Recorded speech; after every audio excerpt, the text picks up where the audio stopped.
to the tutorial guide on how to access and use ChangeLive.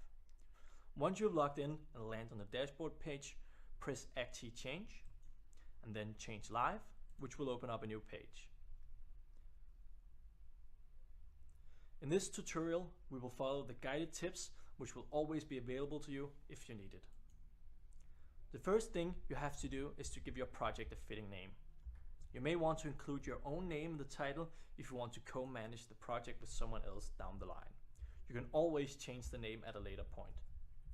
Next thing you need to do is to give your project a proper description so you and the ones you may share it with know what the project is all about. Now you have to select where on the Actee change board the project should start.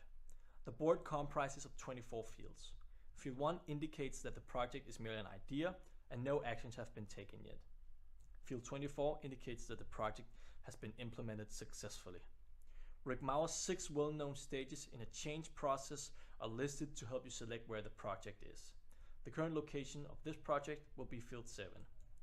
If you're unsure about the location of the boat, you can press the Help Place Project button, which will aid you. Now we are at the stakeholder creation. You can create up to 100 stakeholders per project.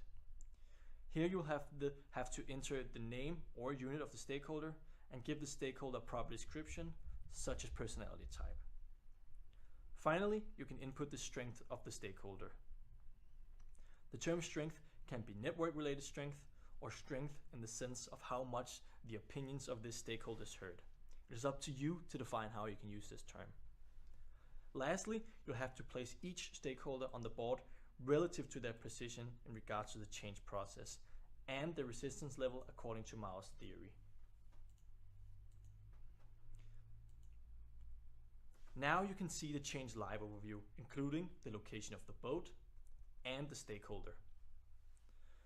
In the menu on the right-hand side, you have a few more options available, including the options to add additional theories to the board, switch projects if you're managing more than one, add additional stakeholders, or visualize the strength of the stakeholder.